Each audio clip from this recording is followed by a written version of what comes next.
Eh bien, si vous le voulez bien, nous allons démarrer. Bonsoir à tous, bienvenue et merci pour votre présence à cette nouvelle conférence citoyenne du cycle Santé en question, qui, je vous le rappelle, est donc co-organisée par l'INSERM, l'Institut national de la santé et de la recherche médicale, et puis par Universcience, la structure qui regroupe la Cité des sciences et de l'industrie et le Palais de la découverte à Paris. Alors ce soir, notre co-organisateur en région, c'est le Pavillon des sciences. Non, c'est pas le Pavillon des sciences. On est donc avec Toulouse, pardon. Et nous sommes en duplex vidéo avec le Centre international de conférences de Météo France. Météo France qui est également le co-organisateur de cette conférence. Alors pour les amateurs de réseaux sociaux, sachez que le cycle Santé en question est également présent sur Twitter. Tous ceux qui le souhaitent peuvent donc réagir en direct sur le hashtag Conf Santé. Et voilà, le coordinateur, c'est Science Animation. On est souvent avec Montbéliard, donc je me suis mélangé les pinceaux. Voilà, il est temps maintenant de rentrer dans le vif du sujet qui nous réunit ce soir. Donc en écho à la journée mondiale du diabète qui s'est tenue le 14 novembre, nous allons donc nous intéresser à cette pathologie en plein essor et qui représente aujourd'hui un véritable enjeu de santé publique. Rien que 2 chiffres pour s'en convaincre. Selon l'Organisation mondiale de la santé, le diabète toucherait déjà 347 millions de personnes à travers le monde. Et rien que pour l'année 2010, il aurait provoqué 3,4 millions de décès. L'OMS qui n'hésite d'ailleurs plus à parler d'une véritable épidémie mondiale de diabète. Alors durant cette conférence, nous allons essayer de mieux comprendre ce qu'est le diabète, ou plutôt les diabètes, on va le voir avec nos experts. Leurs causes et leur retentissement sur la santé, comment on le diagnostique ce diabète, quels sont les traitements disponibles et les moyens de prévention.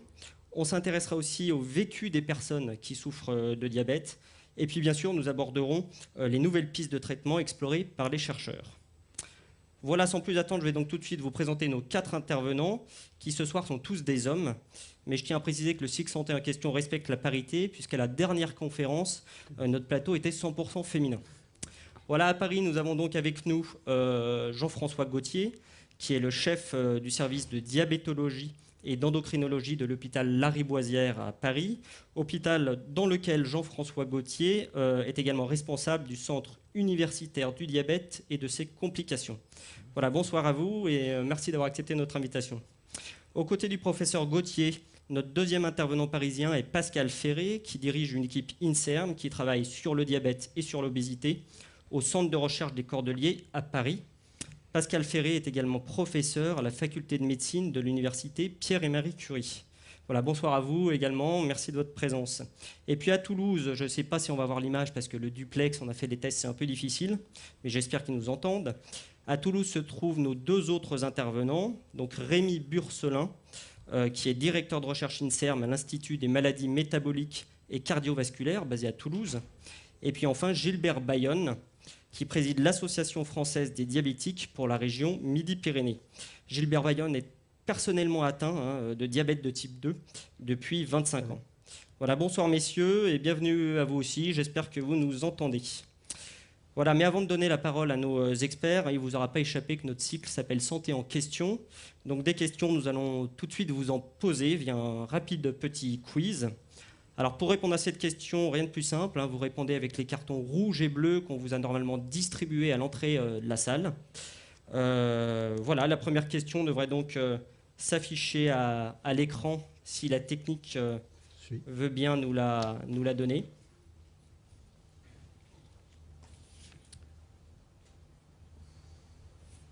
Alors, est-ce qu'on a la première question? Ah, je crois qu'il y a des soucis techniques. Est-ce qu'on peut avoir le quiz, s'il vous plaît? Voilà, c'est en train de venir. Alors, un petit clic et on aura la première question. Non. À la fin du diaporama. On va y arriver, ne vous inquiétez pas, on y arrivera. On y arrive toujours. Voilà, première question. Est-ce l'excès de sucre dans le sang qui cause le diabète? Donc, si vous pensez que oui, vous levez le carton rouge, levez bien haut, allez-y. Si vous pensez que non, vous levez bien haut aussi votre carton bleu. Et puis donc, Nejma et Lisa vont comptabiliser les cartons. Voilà, et puis de l'autre côté, à Toulouse, on comptabilise aussi en même temps. Donc il y a pas mal de bleu, mais il y a quand même du rouge, je dirais 3 quarts en quart, comme ça, à vue d'œil à Paris. Est-ce que c'est bon? À Toulouse, je pense que c'est bon aussi pour le comptage. On va passer à la deuxième question. S'il vous plaît, deuxième question au niveau du quiz, merci. Alors, deuxième question. Parmi les facteurs suivants, quels sont ceux qui augmentent le risque de développer un diabète? Si vous pensez que c'est la surcharge pondérale, la sédentarité et l'âge, je prends le relais parce qu'il n'y a plus d'image, qui augmente le risque de diabète, vous levez donc là votre carton rouge. Donc sédentarité, surcharge pondérale, âge, c'est le carton rouge. Si vous pensez que c'est la consommation de sucre élevé ou trop de fruits dans l'alimentation, le carton bleu. Voilà, pareil, on va comptabiliser tout ça. Donc levez bien haut, hein, que Nejma puisse bien voir.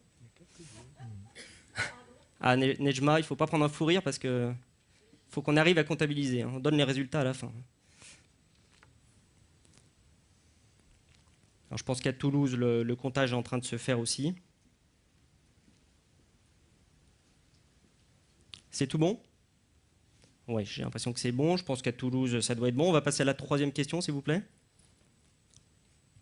Alors, troisième question. Le diabète peut-il conduire à des problèmes de vue et à l'amputation? Donc, si vous pensez que oui, vous levez le carton rouge. Mais si vous pensez que le diabète ne peut quand même pas avoir de telles conséquences aujourd'hui, en 2013 encore, vous levez le carton bleu. Donc, on a beaucoup de rouge là. Hein. C'est tout rouge. Hein. Non, c'est pas tout rouge. On va passer à la dernière question. Les boissons light, hein, les boissons édulcorées, diminuent-elles le risque de diabète? Donc, boire des boissons light plutôt que des boissons sucrées, si vous pensez que ça diminue le risque de diabète, c'est le carton rouge. Si vous pensez que ça n'a aucune incidence, le carton bleu.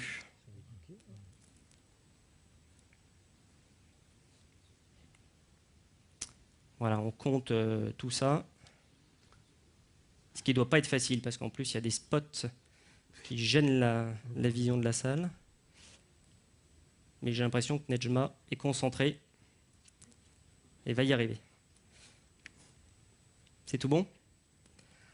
Parfait. Eh ben, merci d'avoir joué le jeu, en tout cas, de ce petit quiz. C'est la tradition de ce cycle santé en question. Alors, pour information, nous découvrirons les bonnes réponses qu'à la fin de la conférence. Et puis, on découvrira aussi combien d'entre vous ont répondu correctement. Mais je vous rassure, les résultats ne sont pas nominatifs, hein, donc pas d'inquiétude. Voilà, il est donc temps maintenant de passer aux interventions. Je me tourne donc tout d'abord vers le professeur Gauthier, ici à mes côtés, qui va en quelques mots nous planter le décor de cette maladie. D'abord, bien sûr, en nous définissant ce qu'est le diabète et ses deux grands types, hein, de type 1 et de type 2. Et puis, le professeur Gauthier va aussi nous donner des informations sur les causes et les conséquences du diabète, sur les méthodes de diagnostic, sur les traitements, bien sûr, hein, actuellement disponibles, et puis sur s'il a le temps, les conseils de prévention. Voilà, professeur Gauthier, votre défi, hein, si vous l'acceptez, c'est de nous résumer tout ça de manière vulgarisée en 10 à 12 minutes. Je vous laisse la parole. Bien, merci. J'accepte le défi. Bonsoir à tous. On a parlé de chiffres assez affolants, hein, à l'échelon mondial.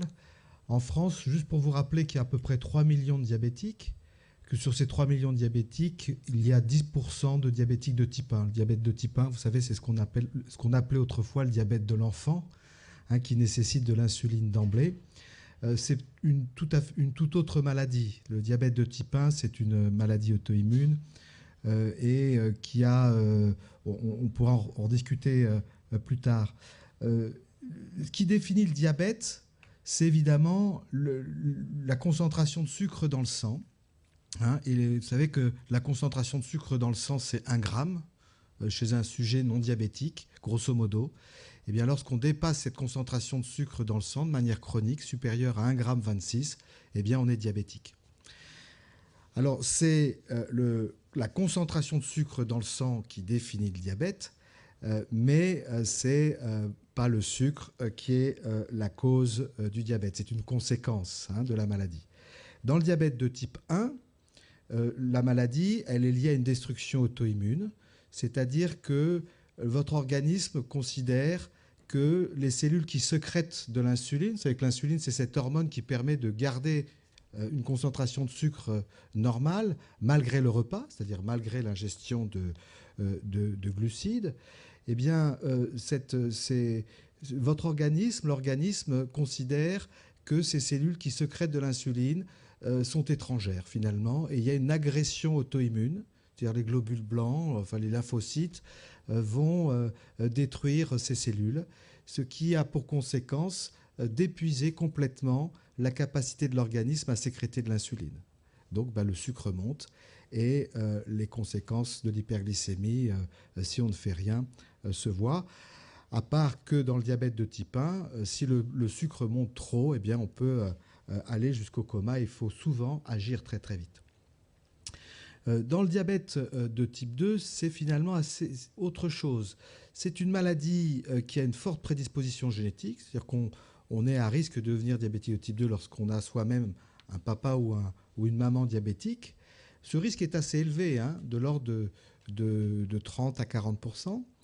Mais il y a l'interaction, il y a l'environnement qui s'y mêle. C'est-à-dire que c'est une maladie qui est vraiment la résultante d'une interaction entre les gènes qu'on a reçus de ses parents et puis l'environnement.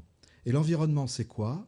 C'est évidemment le surpoids, vous le savez tous, le surpoids, l'obésité, mais surtout le poids, enfin l'accumulation de graisse autour des viscères. On appelle ça l'embonpoint. Donc l'embonpoint, c'est surtout ça qui prédispose au diabète. Il y a une sédentarité, c'est-à-dire que plus on est sédentaire, plus on se met à risque de développer un diabète de type 2 quand on a les mauvais gènes. Et d'ailleurs, ça va bien souvent ensemble. Quand on est sédentaire, on a tendance à avoir une alimentation qui est assez riche en graisse. Et c'est un véritable cercle vicieux. On mange gras, on grossit, on a du mal à se mobiliser, on diminue son activité physique, etc. Et puis l'âge. L'âge aussi est une composante très importante du diabète, car c'est d'ailleurs une des raisons pour lesquelles la prévalence du diabète augmente beaucoup. Quand vous avez une pyramide des âges au sein d'une population qui se dévie vers la droite, il y a toujours eu plus de diabétiques chez le sujet d'un certain âge, eh bien on va augmenter la prévalence du diabète. Donc diabète de type 1, diabète de l'enfant, c'est une maladie auto-immune. Il y a aussi une prédisposition génétique, mais en général moins importante. Pour vous donner un ordre de grandeur, quand on est diabétique de type 1, si on est une maman, le risque que son enfant soit diabétique de type 1, il est de l'ordre de 3-4%. Vous voyez que c'est beaucoup plus faible que le risque d'avoir un diabétique de type 2 parmi ses enfants quand on est soi-même diabétique de type 2. Alors, les conséquences du diabète, que ce soit les conséquences d'ailleurs du diabète de type 1 ou du diabète de type 2, c'est lié à l'hyperglycémie chronique. L'hyperglycémie chronique, vous savez que le glucose, c'est un substrat énergétique extrêmement important. Notre cerveau l'utilise pour avoir de l'énergie, notre muscle aussi. C'est une molécule, on pourrait dire, c'est une molécule qui est assez réactive, qui a tendance à se fixer, soit libérer de l'énergie, soit à se fixer partout. Et donc, ça fait des dégâts à l'échelon de la cellule, dans le sang, sur les tissus, et ça fait des dégâts de manière insidieuse. C'est ça qui est assez terrible avec cette maladie, c'est-à-dire que c'est une maladie qui devient symptomatique lorsqu'il y a déjà les complications. Et alors, ces complications, c'est quoi? Eh bien, on a, par convention, ou peut-être aussi parce que c'est comme ça, on a tendance à séparer les complications en deux types de complications. D'une part, les complications des tissus où il y a plein de petits vaisseaux, par exemple, c'est la rétine, le rein, la fibre nerveuse, qu'on appelle la microangiopathie.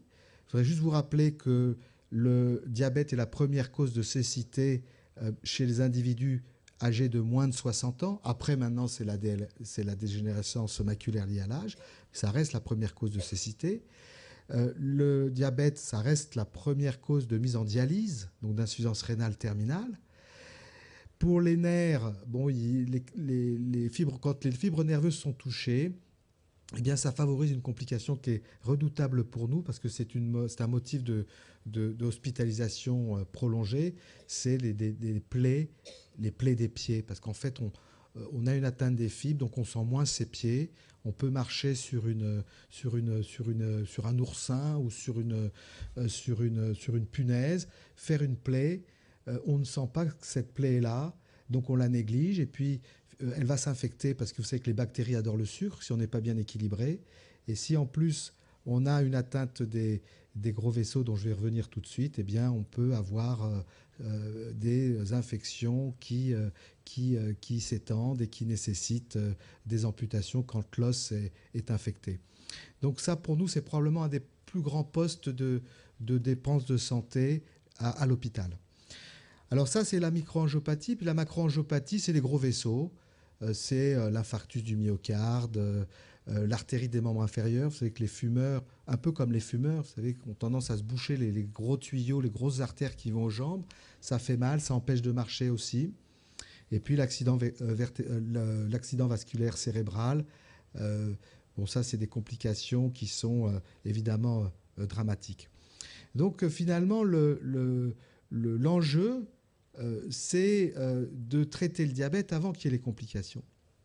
Et traiter le diabète avant que les complications, c'est traiter le diabète avant qu'on se sente mal. Donc ça, c'est quand même très, très, très difficile. Ça veut dire qu'on se soucie du lendemain.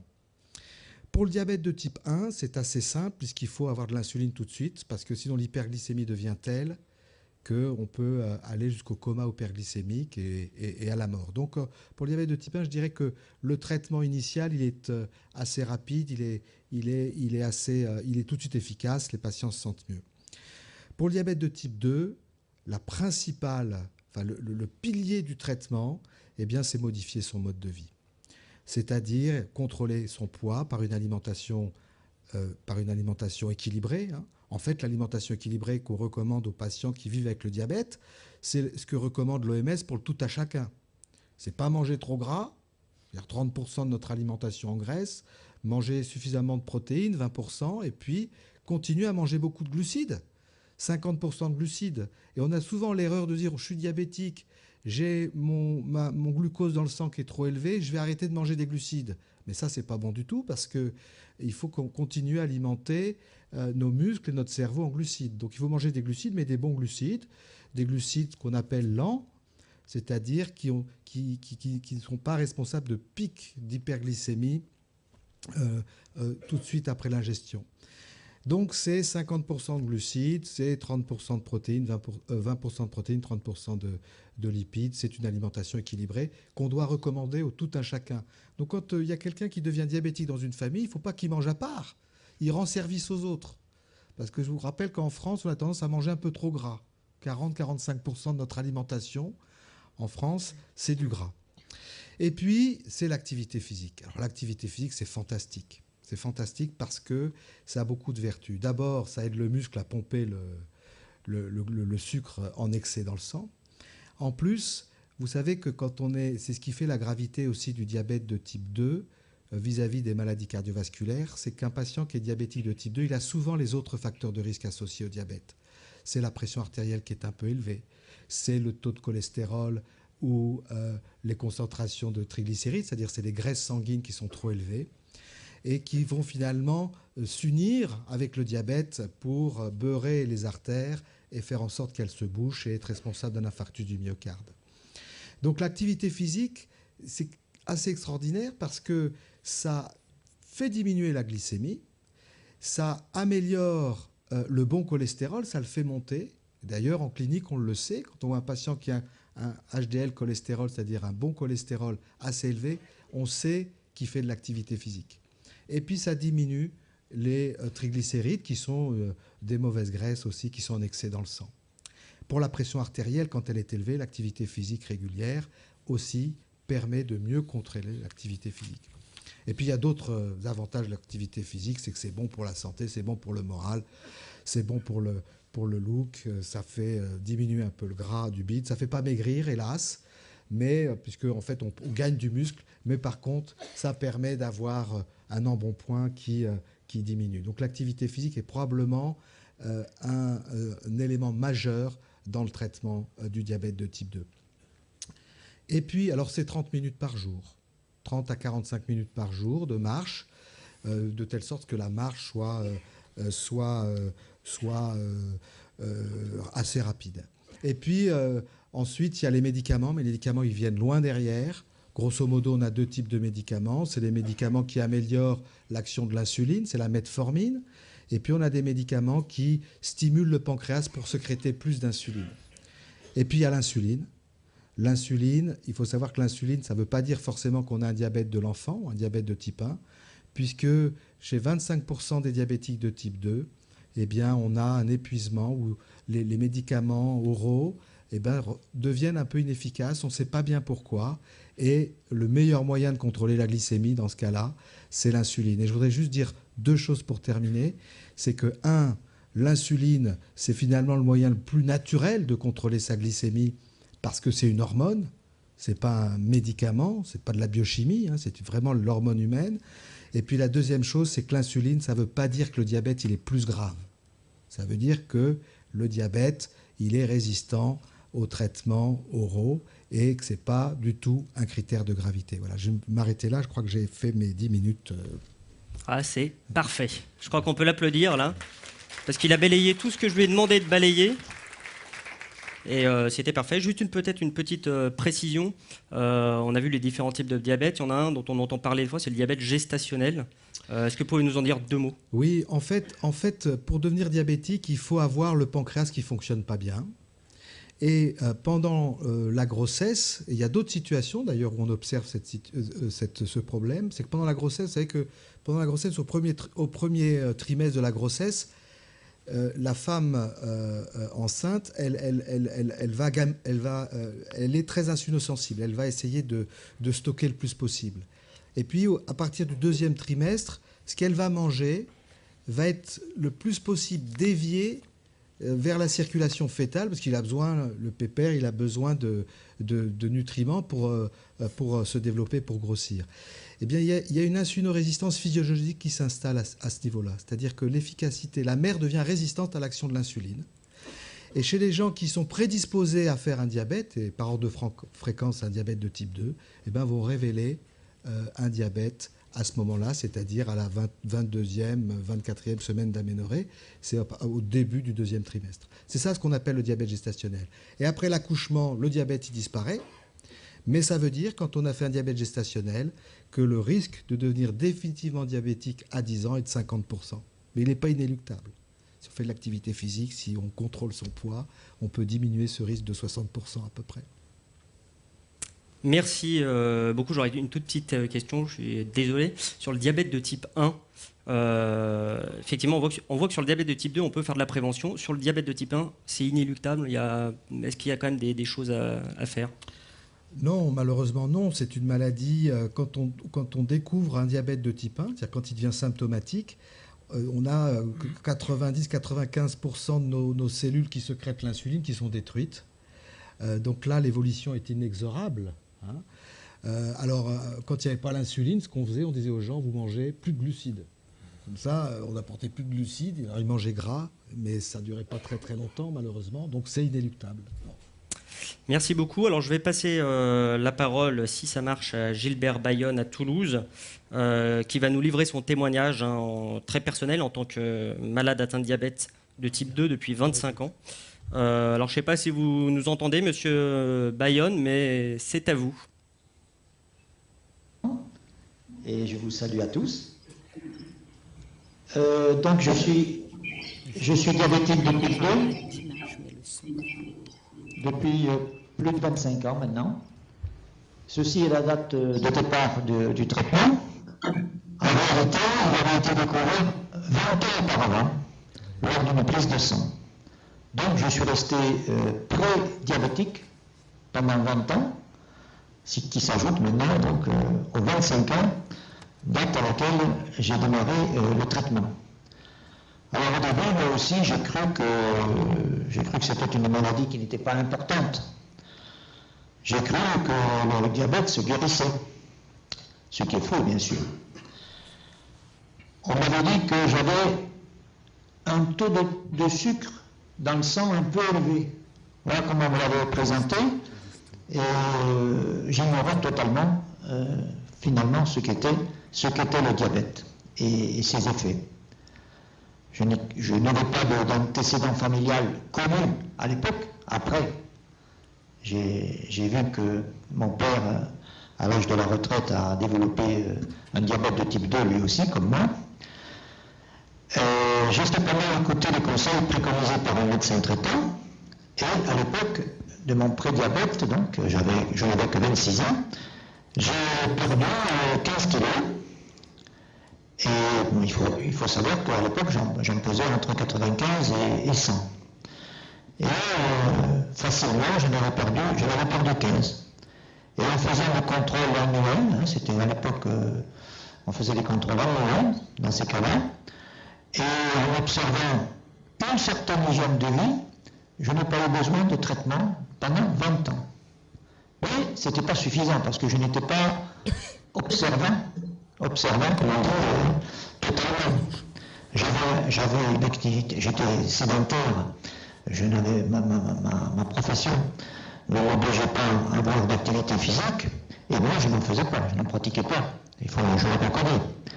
Donc, au fil des années, j'ai repris du poids. J'avais une vie très active, aussi bien professionnelle que sociale, et j'étais dans le déni de la maladie. Et à tel point que je ne disais à personne, je ne disais à personne que j'étais diabétique. Et dans mon milieu professionnel, je pensais que personne ne le savait. Vous savez que dans le diabète, merci. Dans le diabète, la caractéristique principale du diabète, c'est qu'il n'y a pas de douleur. Dans le diabète de type 2, et pendant toutes ces années, vous êtes diabétique au départ, vous ne ressentez pas de douleur, proprement dite. Donc, je taisais cette maladie à mon entourage professionnel. Et malheureusement, je croyais que ma hiérarchie ne savait pas que j'étais diabétique, et je m'en suis rendu compte pour avoir une promotion, pour postuler, comme on dit chez nous. Je m'en suis rendu compte qu'ils avaient tenu compte, hélas, de mon diabète, alors que, vous savez, il y a des professions où, évidemment, le fait d'être diabétique vous interdit d'être dans ces professions-là. Ce sont les pilotes d'avion, les chauffeurs de cars scolaires. Bon, ça se comprend. Mais quand vous êtes fonctionnaire à la poste,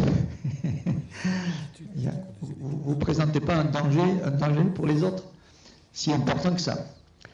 Donc, on arrive ainsi à un élément déclencheur qui s'est produit dans ma vie.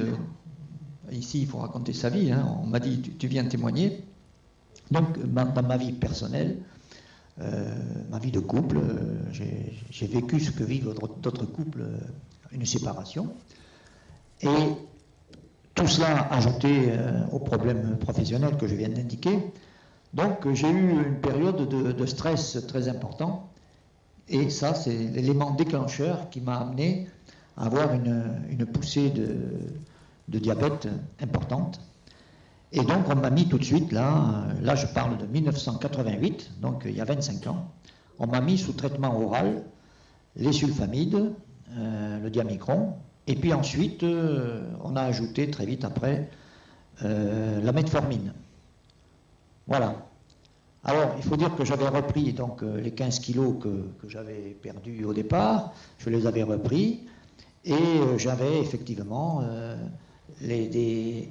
des pathologies ou des maladies associées, c'est-à-dire hypertension, cholestérol, triglycérides, ce qui est en général, on retrouve ça à la découverte d'un diabète.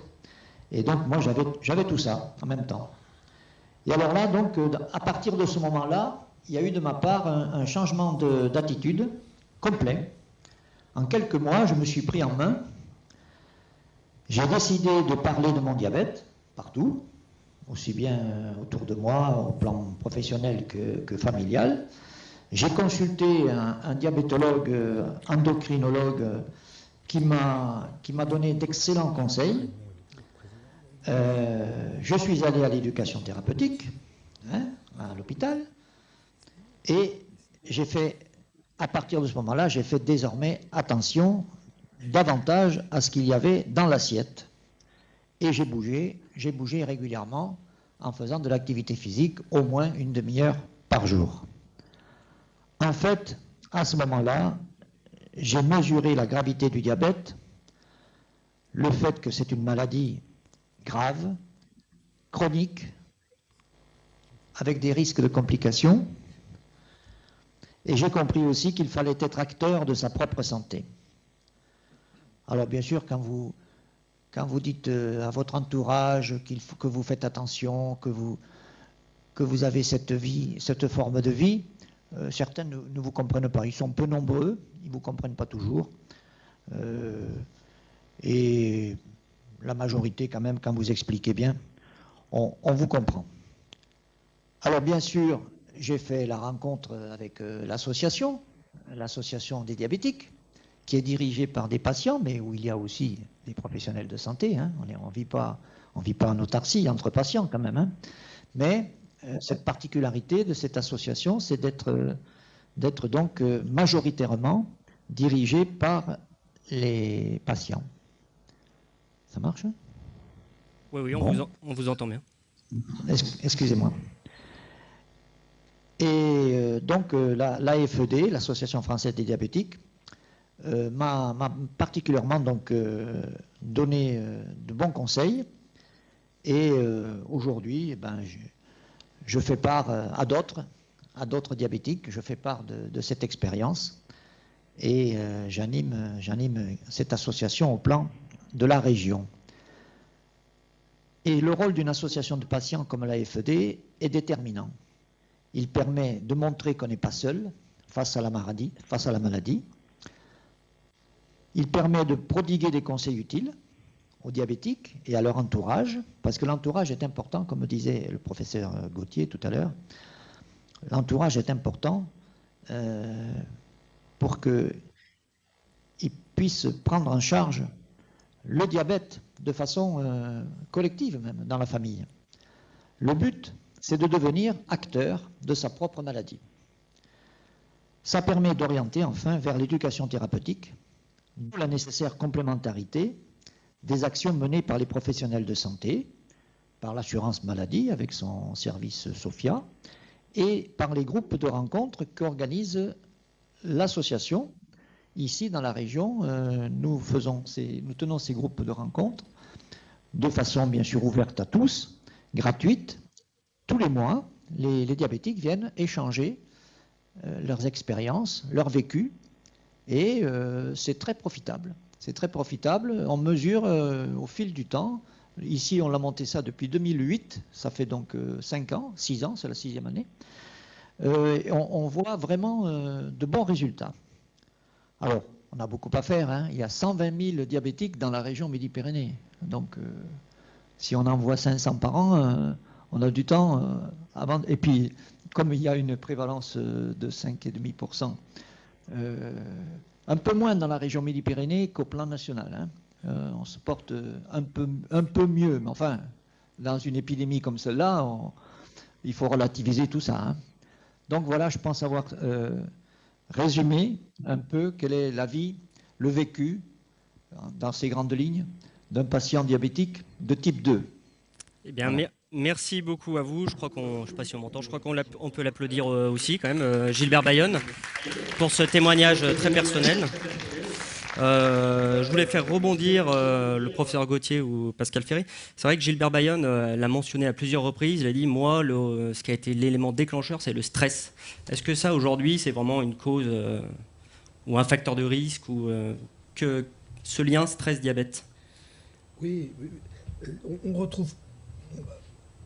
Je dirais que à l'échelon d'un individu, on retrouve souvent, hein, lorsque on découvre un diabète, une situation un peu enfin une situation stressante, et probablement c'est les mêmes mécanismes que pour le diabète gestationnel. Hein, on en parlait tout à l'heure, c'est-à-dire que dès qu'on a une situation qui est affectivement ou émotionnellement très très intense, en fait, on sécrète des hormones de survie, les hormones, l'adrénaline.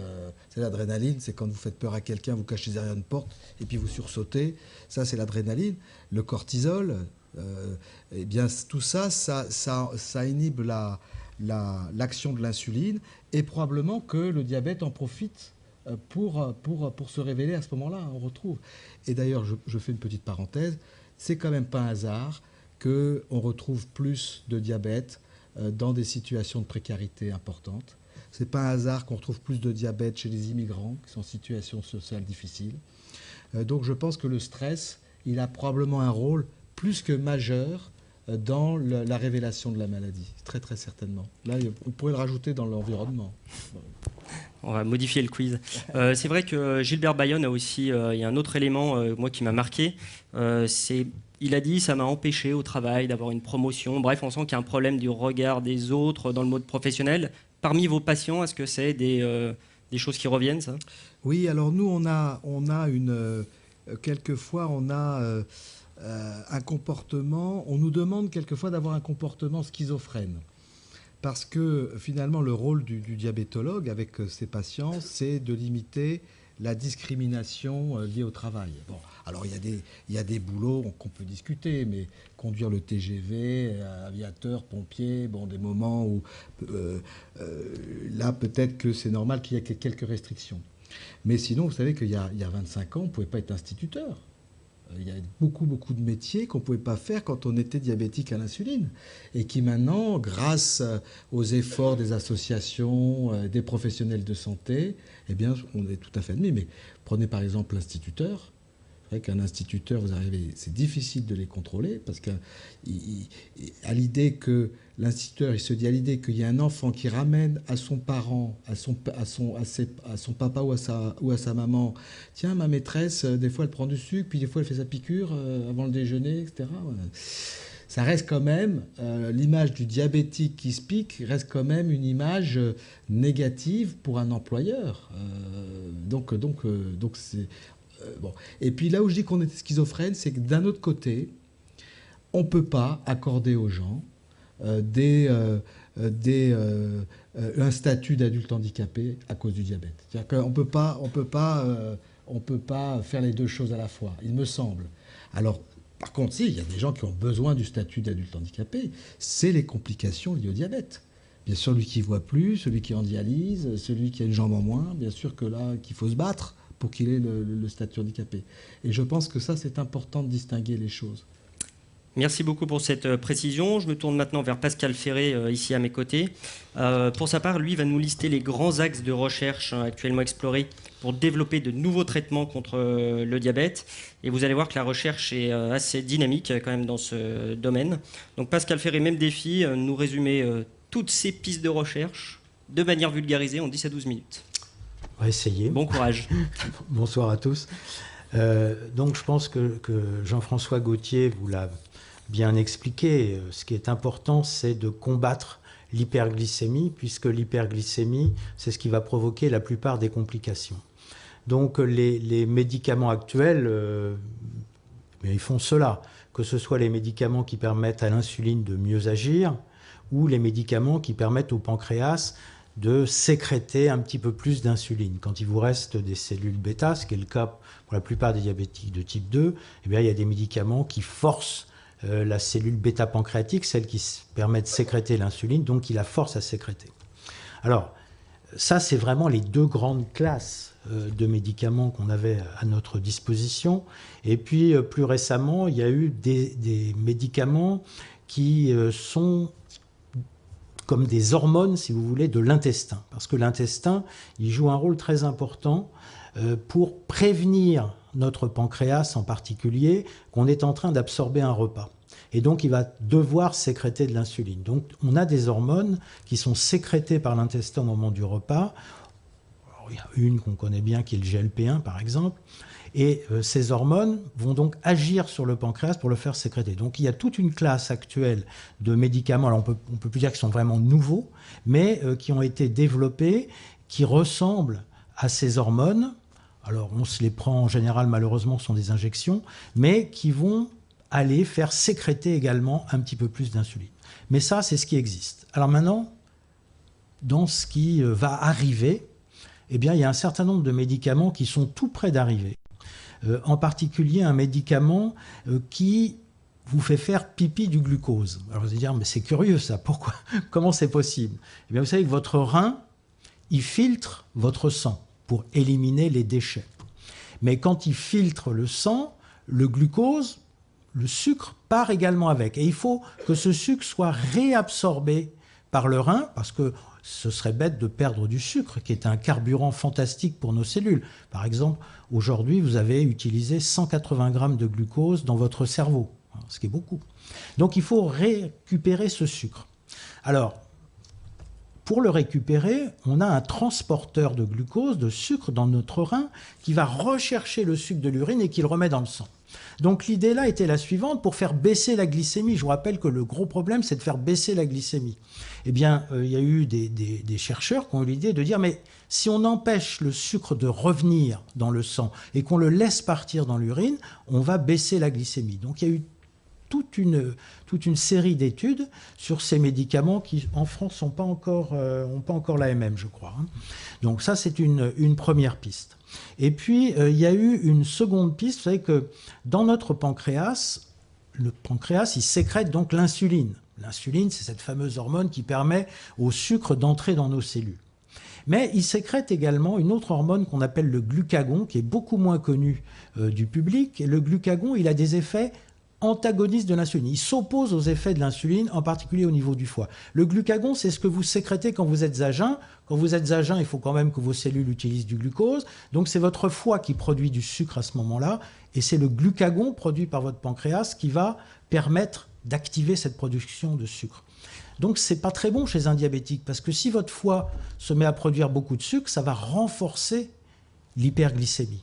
Donc il y a une autre classe de médicaments qu'on essaye de développer qui permettent de diminuer les effets du glucagon de façon à ce que l'insuline puisse avoir ses effets normaux. Alors, ça je dirais que c'est la pharmacopée. Mais il y a toute une classe maintenant une nouvelle approche qui est la thérapie cellulaire. Alors c'est quoi la thérapie cellulaire? Eh bien l'idée, c'est de remplacer vos cellules qui produisent l'insuline par... Elles ont disparu, comme le faisait remarquer Jean-François Gautier. Quand le diabète s'allonge, dure, eh bien on perd de plus en plus de cellules. Et donc une des idées, c'est de se dire, on va les remplacer. Alors c'est vrai dans le diabète de type 1, là il n'y en a plus, donc c'est très intéressant de les remplacer. Mais ce serait aussi intéressant dans le diabète de type 2, par exemple, chez des gens qui sont sous insuline, si on pouvait essayer de diminuer, de freiner la diminution constante de la masse des cellules qui sécrètent l'insuline. Alors comment est-ce qu'on peut faire ça? Donc ce qui a été fait, les premiers essais, ce sont des greffes. Vous connaissez le principe de la greffe. On prend un tissu chez généralement un individu qui est soit décédé, soit en mort cérébrale, et puis on va le greffer à un patient. Alors ça a des inconvénients majeurs, c'est que si on veut éviter le rejet, le patient doit prendre toute sa vie des médicaments anti-rejet qui ont eux-mêmes un certain nombre de conséquences qui peuvent être néfastes. Alors, ce qui avait été fait, c'est les greffes de pancréas. Et puis plus récemment, on a isolé ce qu'on appelle les îlots de Langerhans. Ce sont des petites structures perdues dans le pancréas et ce sont ces structures qui sécrètent, qui produisent l'insuline. Donc on prend un pancréas d'une personne décédée, on va isoler les îlots, ces petites structures qui sécrètent de l'insuline, et on les réinjecte dans une veine qui arrive dans le foie. Donc on fait une greffe, ces îlots, ils se mettent dans le foie, et là dans le foie, ils vont sécréter l'insuline. Inconvénient majeur, ces greffes, encore une fois, ne peuvent se faire qu'avec des médicaments anti-rejet. Ça, je dirais que c'est les débuts de la thérapie cellulaire. Mais la vraie thérapie cellulaire, c'est celle qui est vraiment, je crois, une piste d'avenir très importante, c'est la possibilité de vous prendre des cellules, par exemple quelques cellules de peau, des fibroblastes, et puis de les mettre dans une boîte de culture, et là, de les changer en leur mettant quelques petites choses, en particulier quelques gènes, on les change et on les fait devenir des cellules qui sécrètent de l'insuline. Donc ça s'appelle les Induced Pluripotent Cells. On les prend, ces fibroblastes, on les dédifférencie, on les fait revenir à leur état primaire, et puis là, on les redifférencie à nouveau en des cellules capables de sécréter de l'insuline. Alors vous allez me dire, mais c'est de la science-fiction. Bah, pas vraiment, puisqu'on sait déjà faire des IPS, des Induced Pluripotent Cells, ça on sait le faire. Après, pour les différencier en cellules insuliniques, on sait le faire aussi, c'est un peu plus compliqué. Mais évidemment, derrière, il y a toute une partie de sécurité importante. Parce que quand on fait ça, le gros risque, c'est que si on réinjecte ces cellules, ça puisse parfois donner des tumeurs. Donc on n'est pas encore, c'est pas demain qu'on va avoir ces thérapies cellulaires, mais c'est une piste d'étude qui est absolument majeure. Le gros intérêt, c'est que si ce sont vos propres cellules qu'on a retransformées en cellules qui sécrètent de l'insuline, eh bien vous n'avez pas besoin de prendre de médicaments anti-rejet. Et donc ça, c'est une piste assez formidable. Alors, je pense que, bon, je ne suis pas sûr que dans ma vie professionnelle, je verrai ça, parce que c'est quand même à quelques années, mais je pense que c'est une des pistes vraiment intéressantes. Je voudrais terminer par la chirurgie bariatrique. Alors, je ne sais pas si vous avez entendu parler de la chirurgie bariatrique. Chirurgie bariatrique veut dire chirurgie de l'obésité. Vous savez qu'on a malheureusement de plus en plus d'obèses, de très gros obèses, et les très gros obèses, eh bien, ils sont à risque de complications très importantes. Donc, c'est développer toute une chirurgie qui consiste à réduire la taille de leur estomac, qui consiste à enlever un morceau d'intestin pour qu'ils absorbent moins bien et pour que finalement, eh bien, ce soit une sorte de jeûne physiologique. Ils ne peuvent plus manger que de toutes petites quantités et ce qu'ils mangent n'est pas bien absorbé. Et donc, ça permet de faire maigrir ces très grands obèses. Et on s'est rendu compte que chez ces grands obèses qu'on opérait, souvent même avant la moindre perte de poids, on observait une amélioration du diabète. Donc ça, c'est une piste intéressante parce que si on en comprend les mécanismes, ça pourra sans doute nous donner un certain nombre de pistes pour essayer de trouver peut-être de nouvelles molécules qui vont nous permettre de mieux gérer le diabète par la suite. Donc ça, je trouve que c'est une piste aussi qui est intéressante. Et puis la dernière chose peut-être, c'est, Jean-François vous l'a dit, ce qui compte, c'est pas tellement dans les causes du diabète, c'est pas tellement le sucre, mais c'est le gras. Le gras, quand vous mangez très gras, au bout d'un moment, votre tissu adipeux, votre graisse, ce qu'on sent là chez les hommes, le ventre, le gras abdominal, eh bien, quand ce tissu adipeux, il ne peut plus absorber le gras va se mettre dans nos organes. Il va se mettre dans le foie, ça fait du foie gras. On peut faire de très beaux foie gras chez l'homme, c'est ce qu'on appelle la stéatose hépatique, qui a des conséquences fonctionnelles très néfastes sur le foie. Mais il se met aussi dans nos muscles, ce qui va provoquer une résistance à l'insuline. L'insuline ne pourra pas être efficace. Et puis, il va se mettre dans le pancréas. Et là, dans le pancréas, eh bien, il va diminuer la sécrétion d'insuline. Donc, si on pouvait trouver des médicaments qui nous permettent d'éviter que ce gras aille un peu partout, ce serait vraiment formidable. Une des solutions pourrait être de permettre au tissu adipeux de gonfler un tout petit peu plus. Alors, on prendrait un peu plus de poids, mais on éviterait que ce gras toxique aille se mettre dans tous les tissus. Donc voilà à peu près ce que je peux vous dire. Bah bravo, je crois qu'on peut l'applaudir aussi parce que c'est une performance, on ne se rend pas compte parce que les chercheurs, ils sont à fond dedans et là ils arrivent à nous balayer toutes les recherches. Peut-être une précision, donc on voit que la thérapie cellulaire c'est quand même une piste très prometteuse, même si c'est peut-être pas avant 20 ans qu'on aura des applications, mais en tout cas ça serait une solution définitive. Vous avez parlé de ces fameuses cellules souches pluripotentes induites,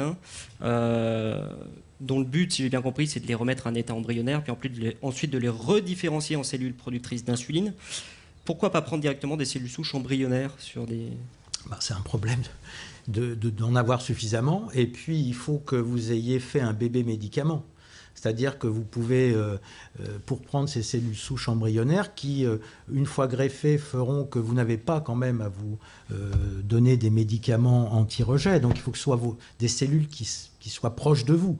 Les seules cellules proches de vous, ça peut être des cellules d'un embryon d'un frère qui a été congelé quand il était embryonnaire, etc.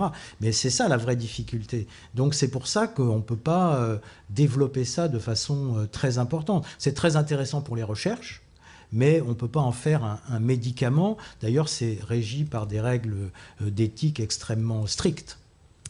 Question aussi sur cette chirurgie du tube digestif qu'on appelle un peu le bypass, la court-circuité chez les obèses pour qu'ils prennent moins de poids. Et on se rend compte que ça réduit le diabète. C'est quoi les hypothèses aujourd'hui avancées pour essayer d'expliquer l'effet de ce court-circuit intestinal? Comment il réduit le diabète? Il y a plusieurs hypothèses. Une des hypothèses est que peut-être on modifie les sécrétions des hormones par l'intestin. Peut-être que Rémi Burcelin nous en parlera tout à l'heure. Une autre hypothèse, c'est que comme en fait souvent on enlève ou on bypass, c'est-à-dire d'un point de vue fonctionnel, la première partie de l'intestin, ce qui fait que nos aliments, c'est là où ils sont absorbés. Donc au lieu d'être absorbés là, ils vont continuer, ils vont arriver plutôt dans le gros intestin, la dernière partie, et là il y a des bactéries et qui n'ont pas l'habitude de voir arriver tous ces aliments, ça va changer leur composition, et comme nous le dira Rémi tout à l'heure, ça ne va pas changer tout radicalement, mais ça peut contribuer à améliorer le diabète. Alors, je pense qu'il y a ça. Et puis, il y a des hypothèses qui sont encore à l'état vraiment d'hypothèse. Ça peut être des effets nerveux, ça peut être des choses comme ça.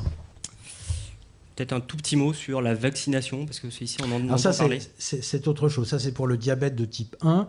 Dans le diabète de type 1, Jean-François vous l'a dit tout à l'heure, c'est un diabète qui se révèle au moment où vous n'avez presque, chez l'enfant, au moment où vous n'avez presque plus de cellules qui sécrètent de l'insuline, parce qu'elles ont été mangées par votre système immunitaire. Votre système immunitaire, au lieu de s'attaquer aux virus et aux bactéries, il s'est attaqué à vos cellules, et là, il les a mangées. Et cette maladie, malheureusement, elle ne se révèle que quand il reste plus que très très peu de cellules. Donc une des idées, c'est de diminuer l'attaque immunitaire à ce moment-là pour essayer de conserver le peu de cellules qui restent, d'essayer de le conserver. Donc il y a un certain nombre de décès qui ont été faits, qui ne sont pas, je dois dire, très concluants à l'heure actuelle. Alors l'idée aussi pourrait être de vacciner. Alors vacciner, vous allez dire, c'est curieux, qu'est-ce qu'on va vacciner? Eh bien, c'est de vacciner, c'est-à-dire d'habituer nos cellules immunitaires à des gènes qui sont dans nos cellules bêta et qui sont justement des protéines des antigènes, qui sont ces protéines qui sont attaquées par notre système immunitaire. Le système immunitaire, il reconnaît une protéine de notre cellule bêta, il l'attaque. Bon. Si on pouvait lui dire, regardez, elle n'est pas bien méchante cette protéine, essayez de ne pas trop l'attaquer, c'est un peu de la vaccination finalement, on l'habitue, plus que de la vaccination, je dirais, on va habituer nos cellules immunitaires à ce qu'on a dans la cellule du pancréas. Ça, c'est aussi une possibilité, mais c'est pas encore, on est loin encore d'avoir réussi à faire ça. Merci pour toutes ces précisions. Je vais maintenant passer la parole à Rémi Burcelin à Toulouse, dont l'intervention devrait vous surprendre. En effet, Rémi Burcelin travaille sur les liens entre le diabète et les bactéries qui nous colonisent, et notamment ces milliards de bactéries qui peuplent nos intestins, que les experts appellent le microbiote intestinal, et qui suscitent un intérêt de plus en plus vif dans la communauté scientifique. Voilà, j'en dis pas plus. Rémi Burcelin, à vous la parole pour cette dernière intervention de 10 à 12 minutes aussi. Bien, bonsoir à toutes et à tous. Merci en effet de me donner la parole pour, somme toute, vous transmettre un message d'espoir. Alors, pourquoi? Pascal Ferré a initié ce message d'espoir par rapport aux technologies de thérapie cellulaire. Et le message d'espoir que je voudrais vous divulguer ce soir est relatif donc à cette découverte qui, depuis une décennie, donc c'est très récent, depuis une décennie, nous vivons, physiologistes, diabétologues, etc., endocrinologues, une révolution parce qu'on vient de découvrir un nouvel organe. Et cet organe, c'est ce qu'on appelle le microbiote intestinal, la flore intestinale, c'est-à-dire c'est l'ensemble de l'écologie représentée par les bactéries qui vivent dans notre intestin Et ces bactéries ne sont pas simplement là, neutres, amorphes, sans rôle. On a pu découvrir qu'en fait, ces bactéries ont un rôle fondamental, non pas uniquement sur la digestion, mais sur la manière dont nous percevons les aliments, et notamment le sucre, et la manière dont ces bactéries communiquent avec l'autre, avec nos cellules à nous, en tant qu'organisme supérieur, pour contrôler un grand nombre de fonctions physiologiques, comme par exemple la prolifération des cellules adipocytaires qui vont capturer les lipides, ou l'utilisation du glucose par les muscles, et probablement même la sécrétion de cette insuline, et surtout la sécrétion d'un certain nombre d'hormones intestinales, comme il a été cité, le GLP-1, qui sont bonnes pour le contrôle de la glycémie. Alors, intuitivement, c'est une découverte qu'on aurait pu faire bien avant. Il faut imaginer, il y a à peu près 3 à 4 milliards d'années, qu'avant les êtres organisés supérieurs que nous sommes, les bactéries étaient déjà là. Et ces bactéries, somme toute, d'un point de vue philosophique, ont potentiellement accepté à ce que des organismes supérieurs, complexes, puissent vivre sur la même planète qu'elles, et ont donc installé une symbiose. Et sur ce concept, elles ont accepté notre présence, à une condition, c'est que nous leur fournissions la capacité d'être hébergés, de se nourrir, de se disséminer, de se proliférer. Si bien que dans cette symbiose intestinale, elles nous ont conféré également un avantage fantastique, qui est celui d'utiliser à très bon escient l'alimentation, les nutriments, pour nous renforcer, pour nous donner de l'énergie, pour nous permettre de vivre plus longtemps. Alors, ce caractère fondamental, il représente un vrai espoir. Pourquoi? Eh bien parce que, comme il a été cité, l'incidence ou la prévalence du diabète, ou l'importance du génome dans cette incidence, c'est-à-dire de nos gènes à nous dans cette incidence, ne peut expliquer que quelques pourcentages.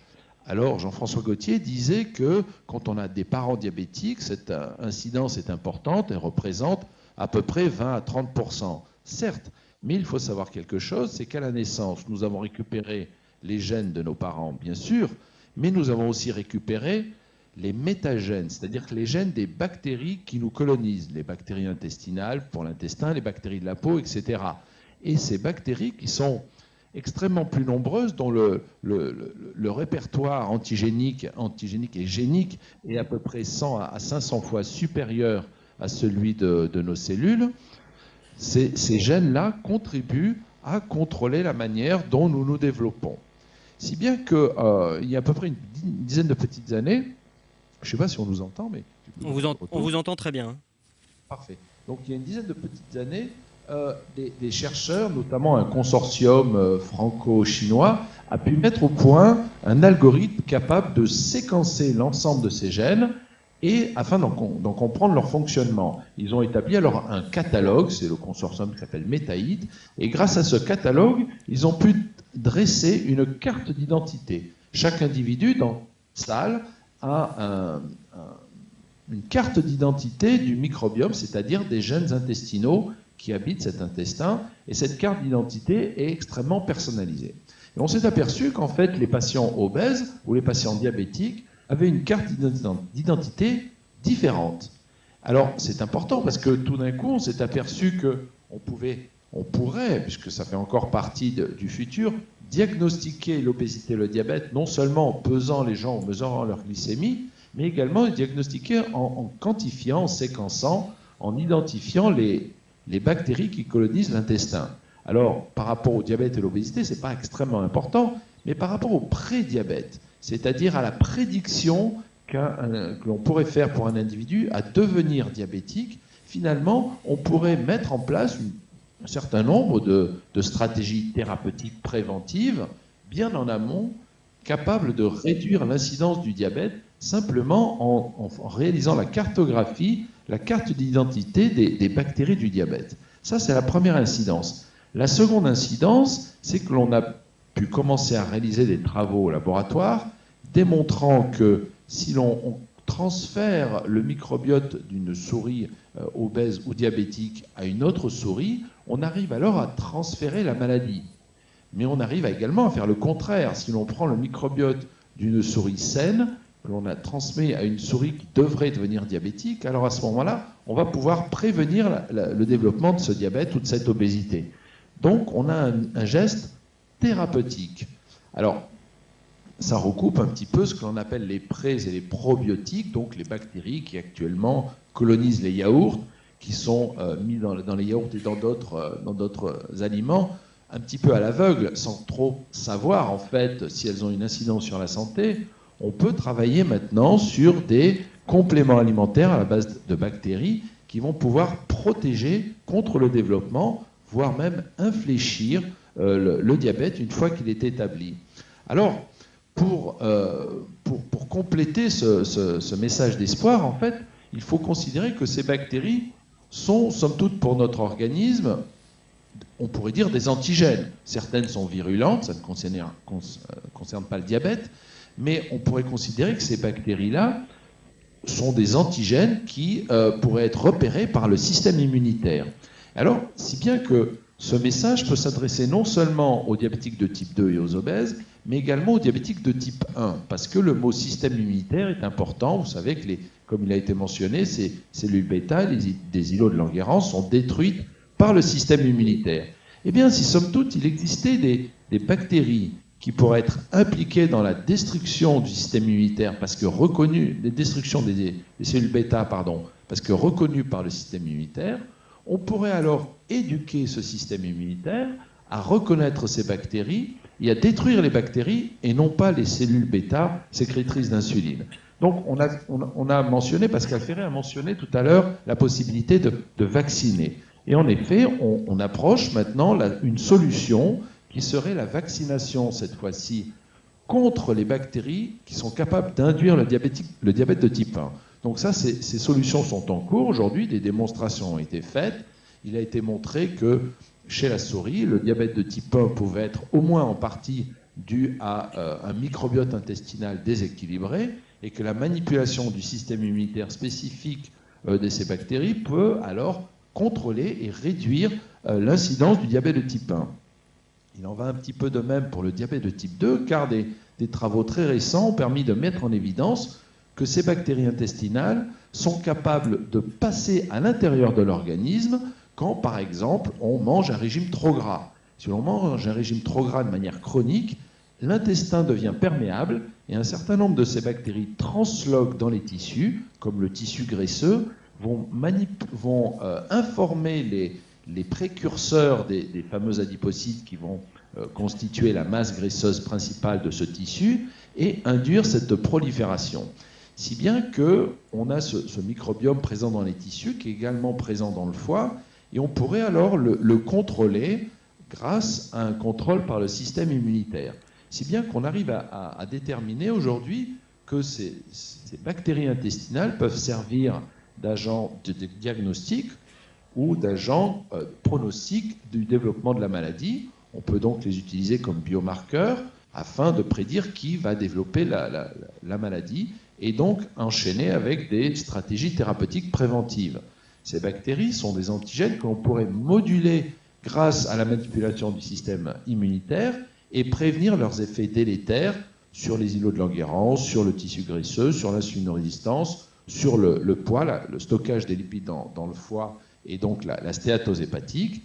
Et enfin, on pourrait développer des stratégies pharmacologiques qui permettraient alors de bloquer les molécules produites par ces bactéries, car ce sont des êtres vivants, ces molécules produites par les bactéries qui vont alors interagir avec les cellules de l'hôte et soit bloquer la sécrétion d'insuline, soit bloquer l'action de l'insuline ou favoriser le stockage des lipides dans le foie. Alors, Pascal Ferré mentionnait en effet qu'au cours de la chirurgie bariatrique, il y avait une manipulation chirurgicale importante qui aboutissait en fait à un changement du microbiote intestinal parce que tout d'un coup, cette flore intestinale perçoit des aliments qu'elle ne percevait pas à cause du système chirurgical mis en place. Et donc, cette flore intestinale va générer des nouvelles molécules qu'elle ne générait pas avant, qui pourraient, je parle fortement au conditionnel, qui pourraient contribuer à baisser la glycémie, donc à permettre soit la sécrétion d'insuline, soit l'absorption de sucre dans le sang, et ainsi contrôler le diabète très efficacement et a posteriori également le poids. Donc nous sommes à l'aube de grandes découvertes parce que cette immense diversité bactérienne, 100 à 500 fois supérieure à celle de nos gènes eucaryotes, à nous, organismes supérieurs, est un formidable espoir. Quand on aura décrypté, décodé ces gènes, on va pouvoir alors agir avec des bactéries intelligentes qui vont être mises peut-être dans la nourriture. On va pouvoir agir avec des stratégies préventives et des stratégies de vaccination contre les mauvaises bactéries. Et on va pouvoir agir avec des molécules pharmaceutiques qui vont bloquer l'action délétère de ces bactéries.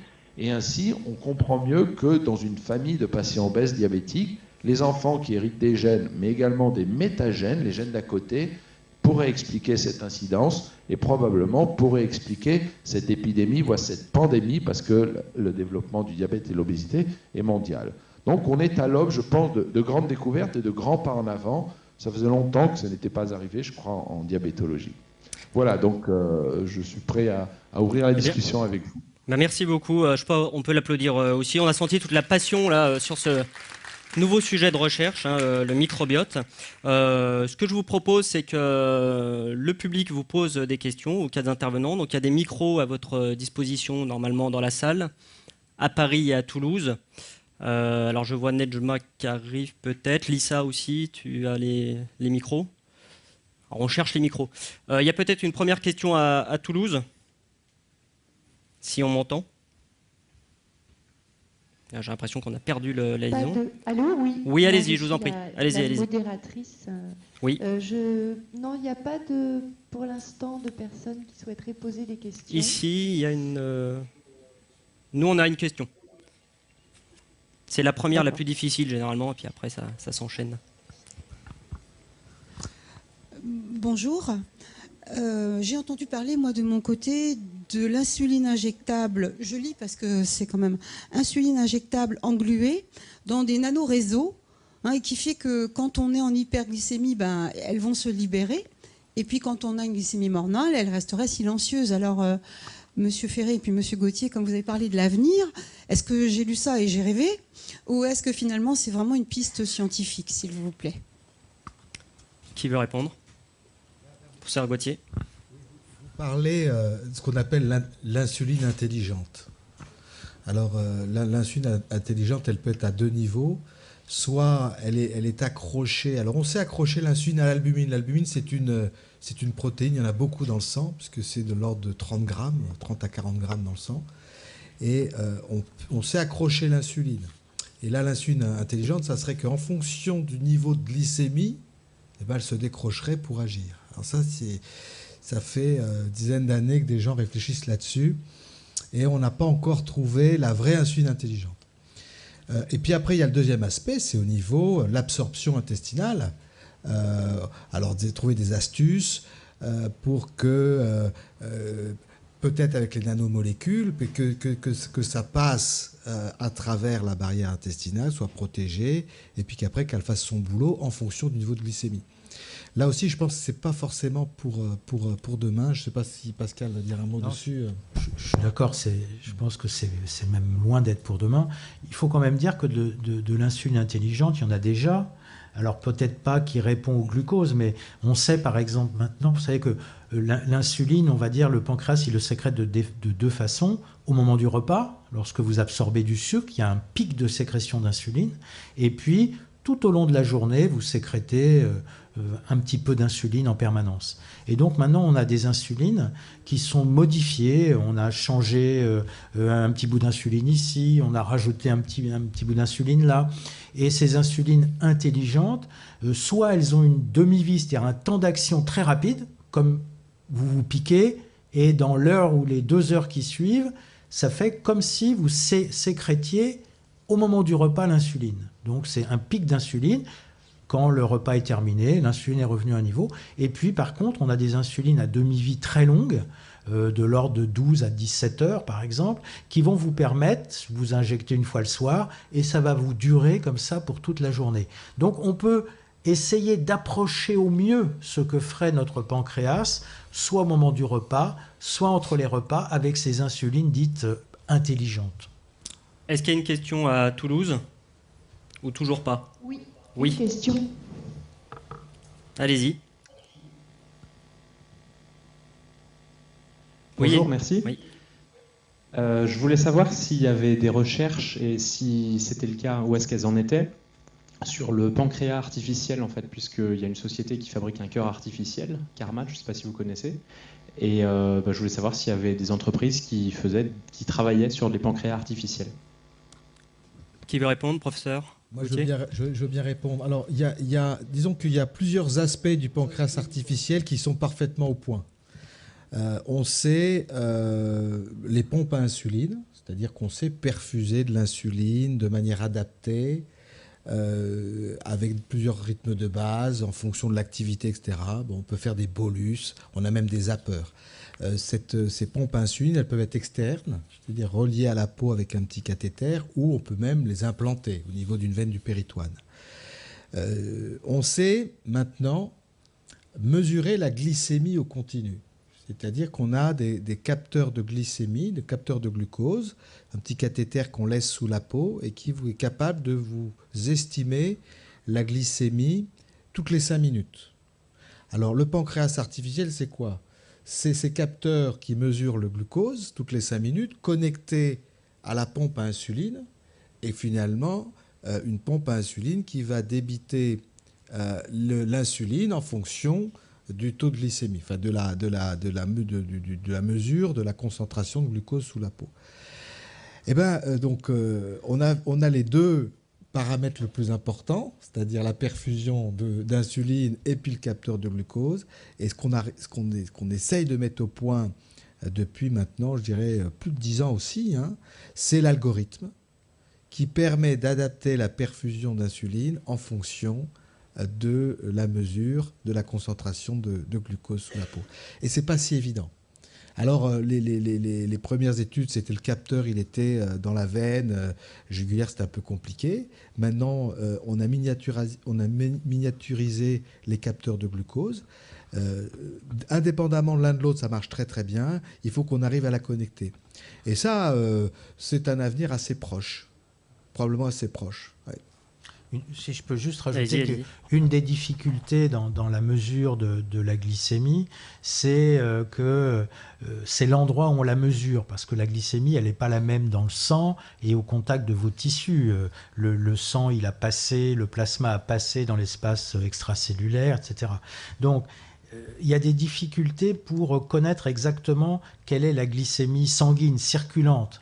Il y a du temps. Il y a un laps de temps difficile à estimer quand on estime la glycémie au bout de ce petit cathéter pour le mesurer.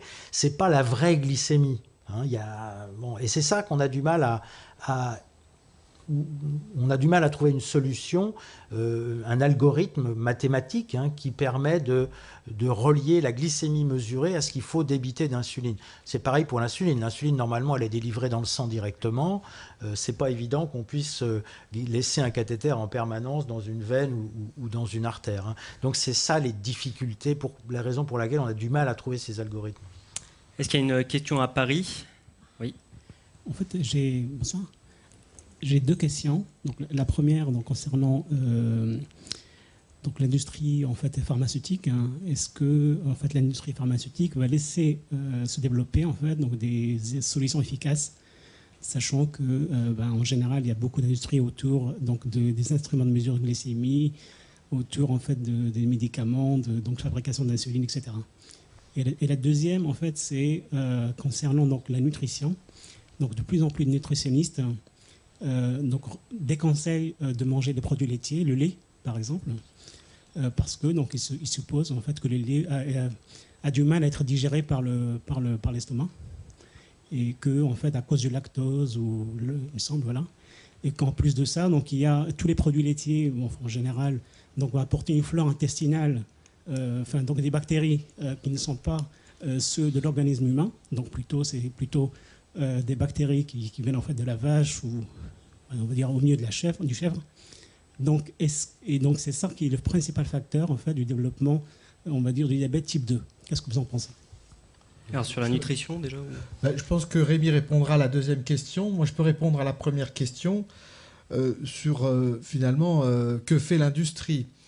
Je ne crois pas du tout que l'industriel veut laisser, enfin ne veut pas chercher. Je pense que l'industrie essaye de trouver des solutions efficaces. Le problème, c'est que Pascal Ferré en a déjà parlé.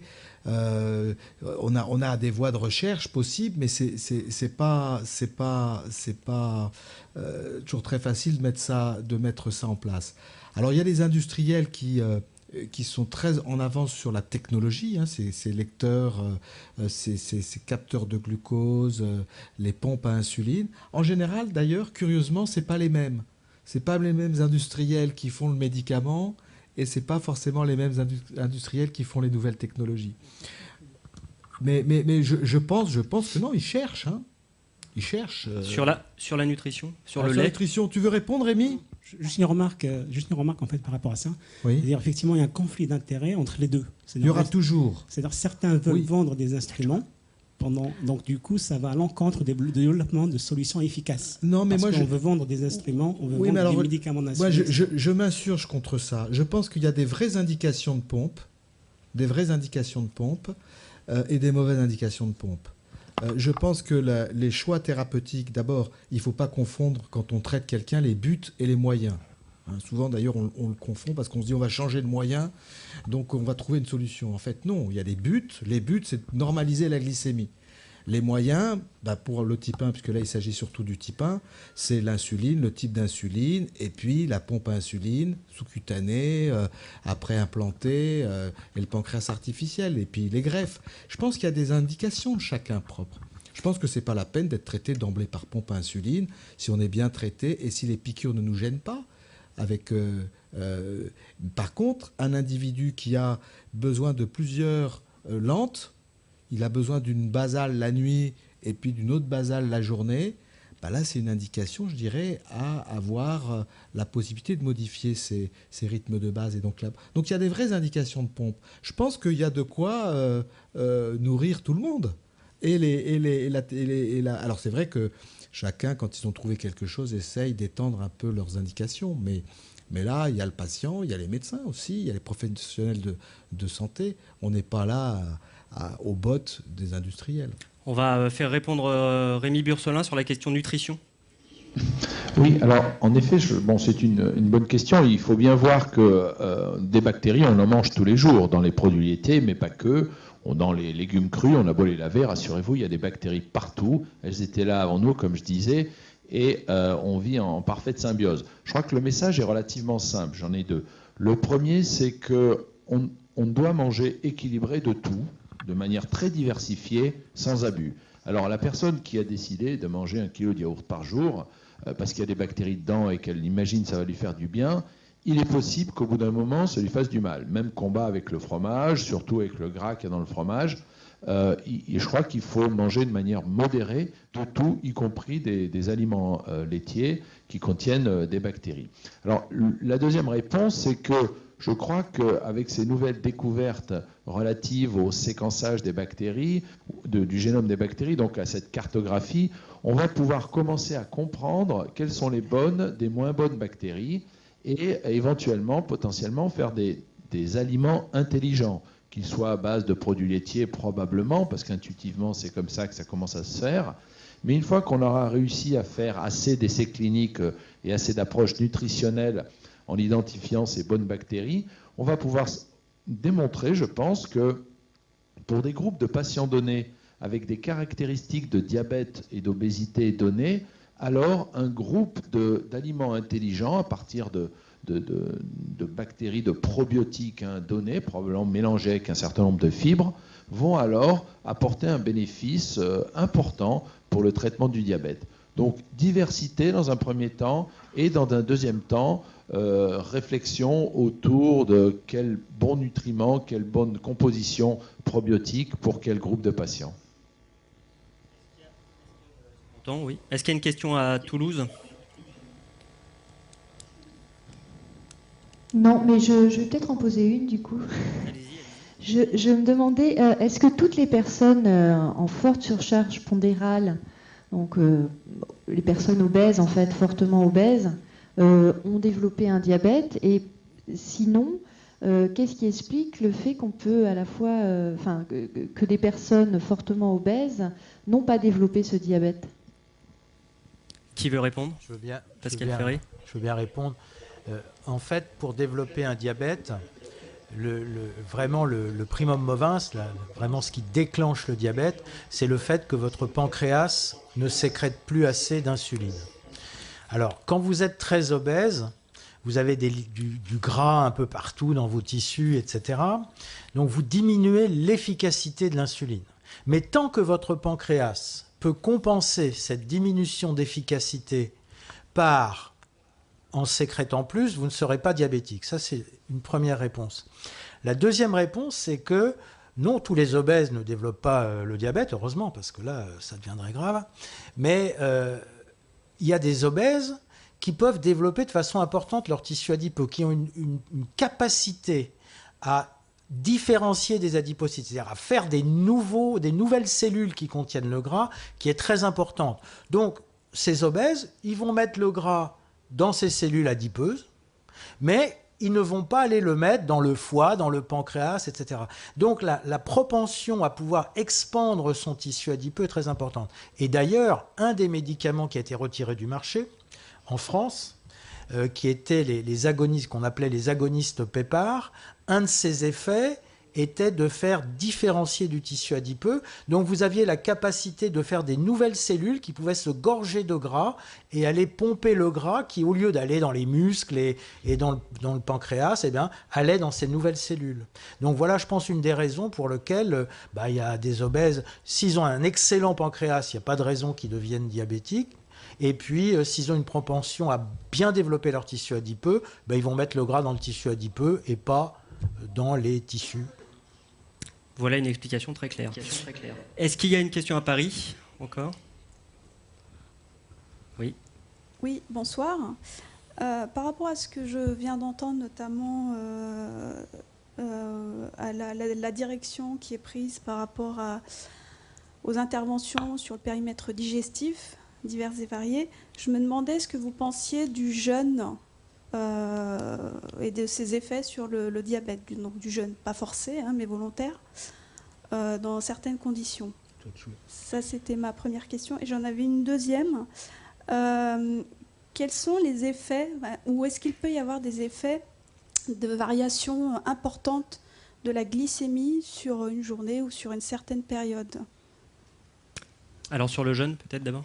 Oui, alors sur le jeûne, oui. Dans le diabète de type 2, le jeûne est très efficace. C'est-à-dire que vous mettez un gros mangeur mal équilibré, vous le mettez à jeûner à 300 kilocalories ou 500 kilocalories, c'est-à-dire vous diminuez par 10 ses apports caloriques, il va améliorer son diabète, sauf s'il est dans une période très catabolique où il manque de l'insuline. Là, à ce moment-là, on est obligé d'apporter de l'insuline. Mais c'est ce qu'on fait beaucoup. On fait des jeûnes. Enfin, on ne fait plus de jeûne parce que vous savez, plus vous faites un jeûne, plus vous perdez de poids et plus le rebond est. Plus vous perdez rapidement du poids. Je ne parle pas de la chirurgie bariatrique, mais en termes de régime, plus on perd du poids rapidement, plus on le reprend rapidement. Donc l'idée, c'est la courbe de poids, elle doit descendre très lentement pour que ça marche. Et puis la deuxième question, elle est très importante. Il y a les gens qui, à niveau finalement d'hémoglobine glyquée, vous savez ce que c'est que l'hémoglobine glyquée, c'est la moyenne des glycémies sur les 3 derniers mois, à niveau d'hémoglobine glyquée ou de glycémie moyenne égale, vont faire plus de complications que d'autres. Et là, probablement que là, la variabilité de la glycémie entre en jeu. Dans la capacité, dans la toxicité finalement de la glycémie sur les tissus cibles. Est-ce qu'il y a une question à Toulouse? Ou alors je vais peut-être en poser une à Gilbert Bayonne, qui n'a pas eu de question encore. Quand on a préparé cette conférence, vous me disiez que vous étiez patient expert au sein de votre association. Est-ce que vous pouvez nous dire ce que ça veut dire être patient expert? oui, c'est peut-être un mot un peu pompeux. Disons patient ressources, quoi, patient un peu plus expérimenté. C'est-à-dire que chez nous, nous donnons à ces patients-là une formation de 2 fois 2 jours, plus encore une journée supplémentaire. C'est-à-dire, ça donne à tous ces patients experts d'abord une meilleure connaissance de la maladie. Hein, on commence par là. Hein, ils connaissent un peu mieux la maladie. Pour pouvoir en discuter, il faut bien la connaître. Et puis, on leur donne des techniques d'écoute et d'accompagnement. Hein, voilà. Parce que ça, c'est très efficace. Bon, on ne l'a pas inventé, hein, c'est importé des États-Unis. Et ça existe dans d'autres pathologies. Hein, il n'y a pas que dans le diabète. Hein, avec d'autres maladies, on réunit les patients entre eux et on fait partager les expériences. On mutualise la parole. Il ne s'agit pas d'imposer un point de vue. Il s'agit de faire avancer la compréhension. Parce que le facteur temps est déterminant pour bien comprendre comment prendre en main tout seul cette maladie. Il faut que le patient devienne un acteur de sa propre santé. Et il faut du temps. Et c'est pour ça que nous les voyons tous les mois. Et certains reviennent régulièrement. On les a. Ils aiment ça. Ça leur donne, plus de confiance en eux-mêmes. Oui. Et d'autres nouveaux arrivent. Et on fait aussi l'entretien individuel. Hein. Il n'y a pas que la réunion de groupe. Parce que tout ça est pédagogique, c'est très, très intéressant. Mais l'entretien individuel, parce qu'il y a des personnes qui sont plus aptes à vouloir, qui préfèrent l'entretien individuel. Voilà un peu défini le patient expert. Merci beaucoup. Est-ce qu'il y a une question ici à Paris encore? Oui. Ah non, finalement non. Alors je vois des bras se lever un peu partout. Donc. Oui, bonjour. Y a-t-il des médicaments qui induisent le développement du diabète? Alors, est-ce qu'il y a des médicaments? Oui, alors il y a un grand méchant. Il y a un grand méchant, c'est tout ce qui est cortisone. Hein, quand on prend des glucocorticoïdes, le Cortensi, le Soluprède, c'est des anti-inflammatoires à base de cortisone. Alors, on dit que ça n'induit pas le diabète. On dit que ça le révèle. Un peu comme la grossesse ou un peu comme le stress, parce que ça s'oppose à l'action de l'insuline, donc ça augmente les besoins en insuline. Si votre pancréas n'y suit pas, eh bien, donc probablement que c'est le principal méchant dans les médicaments capables de révéler un diabète. Après, il y a certains antibiotiques, mais qui sont plus du tout utilisés, qu'on utilisait à l'époque du sida. Il y a certains anesthésiques aussi, comme l'Aloxane, mais qu'on utilise très peu. Donc c'est surtout, je crois qu'il faut retenir que c'est quand on vous propose de prendre de la cortisone, que ce soit par voie orale, encore par voie orale, c'est bien toléré, sauf si c'est prolongé. Mais vous savez, quand on a mal aux articulations, qu'on se fait une infiltration, c'est de la cortisone. Ça, après une injection, on peut avoir, quand on est diabétique, une décompensation de diabète au 8e ou 9e jour. C'est pas grave, hein. Si on est à l'insuline, il suffit d'augmenter un peu les doses d'insuline. Si on n'est pas à l'insuline, il faut se surveiller. On va peut-être prendre encore une ou deux questions, je pense, parce qu'il est 20h28. Il y en a une à Paris. Oui, c'est dans la suite de l'IPC. Est-ce qu'on a actuellement des recherches sur les cellules carrément du pancréas qui ne seraient pas actives et pour les réactiver, disons, est-ce que ça existe par les IPC à la limite, mais enfin, est-ce que ça existe? Alors, oui, des études sur le fonctionnement de la cellule bêta, évidemment, il y en a. Mais ce qu'il faut savoir, c'est que quand on a un diabète, la cellule bêta, elle a deux problèmes. Enfin, le pancréas a deux problèmes. La cellule bêta sécrète moins bien. Quand elle est là, elle sécrète moins bien parce que y a de la lipotoxicité, il y a de l'inflammation, etc. Mais la deuxième raison, et c'est celle qu'on observe au cours du temps, c'est qu'on a de moins en moins de cellules bêta. Les cellules bêta font ce qu'on appelle de l'apoptose, c'est-à-dire qu'elles se suicident et la masse de cellules bêta diminue. Donc là, ce qu'il faut essayer de faire, il faudrait pouvoir essayer de réactiver des progéniteurs, c'est-à-dire des cellules qui seraient au contact, pas très loin, et qu'on pourrait leur dire, allez, il faut se différencier. Mais là, on arrive à des choses très compliquées. On va prendre une dernière question. Est-ce qu'il y en a une ici? Du coup, il n'y a plus personne qui lève la main. Si, il y en a une? Allez. Bonjour, est-ce que quand on fait une hypoglycémie pendant le sport, est-ce que ça veut dire qu'on n'aura jamais de diabète? Quand on fait une hypoglycémie pendant le sport et qu'on n'est pas diabétique? Non. Est-ce que ça veut dire qu'on n'aura jamais de diabète? Oui, donc ça veut dire qu'on n'est pas diabétique. Ça, c'est clair. Alors, curieusement, faire des hypoglycémies, surtout des hypoglycémies fonctionnelles, vous savez, c'est glycémie à distance des repas, en fin de matinée par exemple, alors qu'on n'est pas diabétique, ça prédispose plutôt au diabète. Ça montre déjà que le pancréas, pendant le petit déjeuner, il a sécrété un peu trop d'insuline par rapport à la charge de glucose. Donc ça montre déjà un dysfonctionnement au niveau du pancréas. Alors, pendant le sport, faire des hypoglycémies pendant le sport, ça, je dirais, c'est difficile de faire un diagnostic d'hypoglycémie pendant le sport. Là où la glycémie, alors pendant le sport prolongé, pendant le sport prolongé, on peut faire des hypoglycémies. C'est d'ailleurs la capacité à maintenir une glycémie vraiment normale pendant un effort d'endurance très prolongé. Je parle des ultramarathons, c'est un facteur de performance. Mais là, je n'ai pas de données. Quelqu'un qui fait des hypoglycémies à l'effort d'endurance prolongé, à mon avis, fait tellement de sport qu'il n'a pas de souci à se faire. Sauf s'il est programmé pour avoir un diabète insulinodépendant de l'enfant.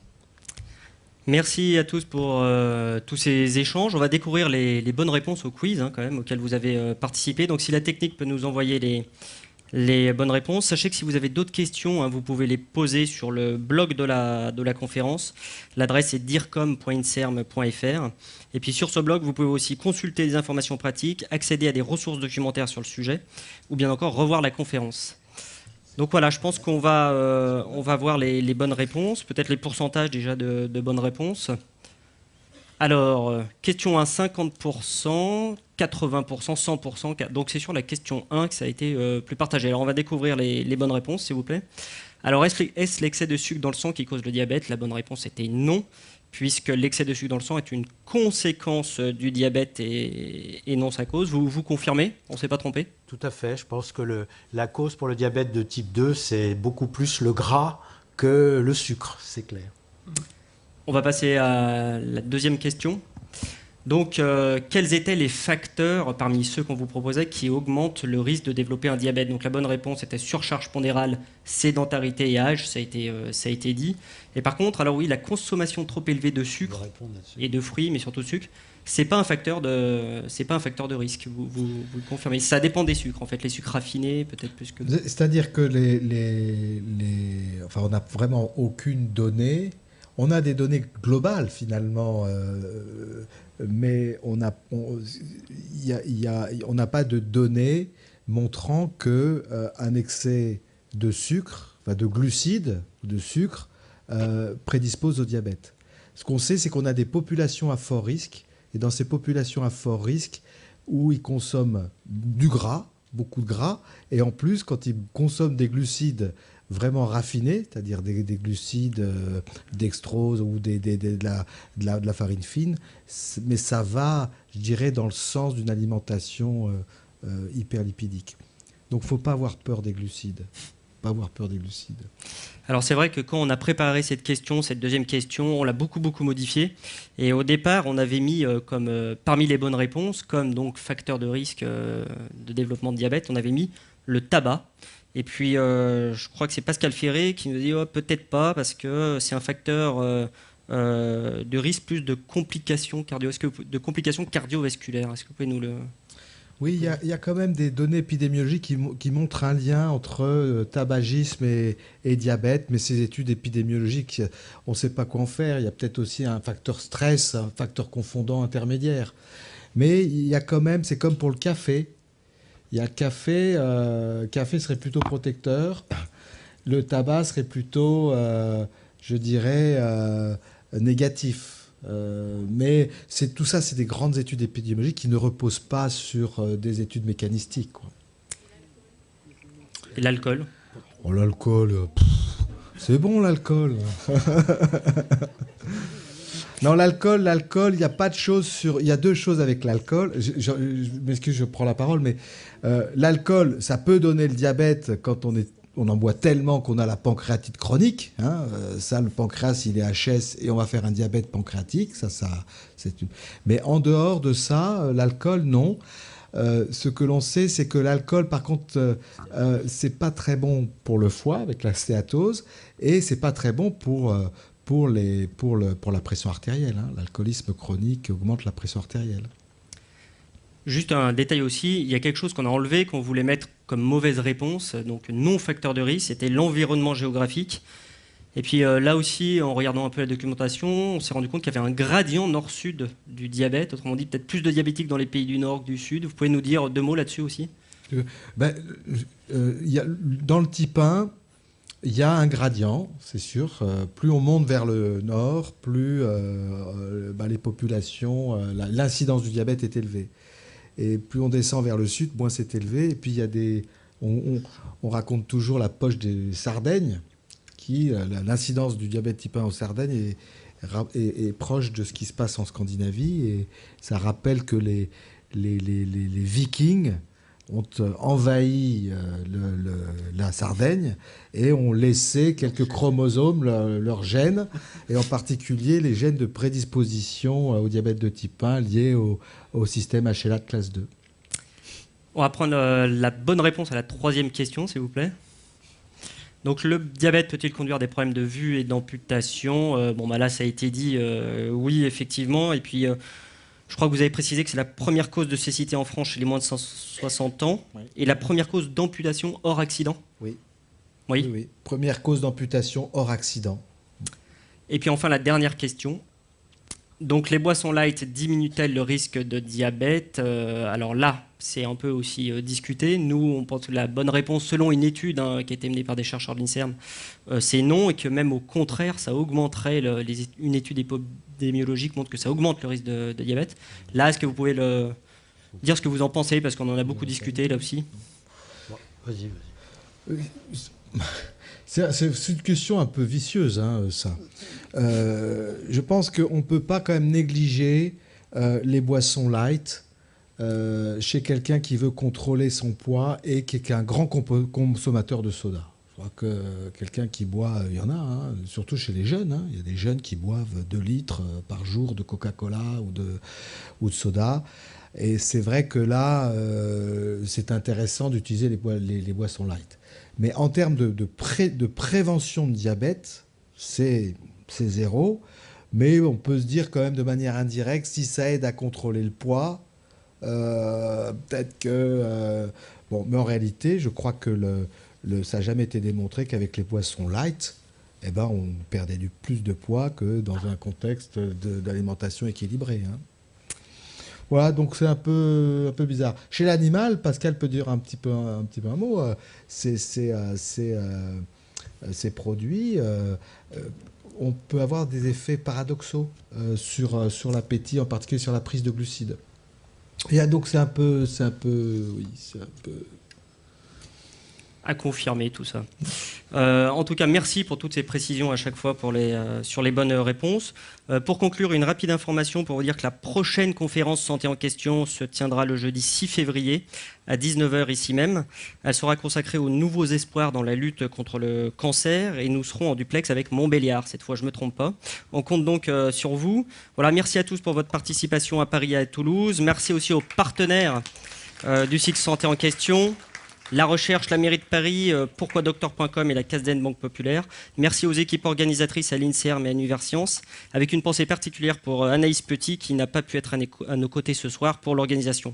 Merci aux techniciens aussi, à Paris et à Toulouse, qui ont œuvré en coulisses pour que le duplex fonctionne le mieux possible. Et je sais que c'était difficile. Et puis encore un grand merci à nos 4 intervenants qu'on peut encore applaudir, parce que pour le temps qu'ils nous ont consacré. Voilà, bon retour à tous.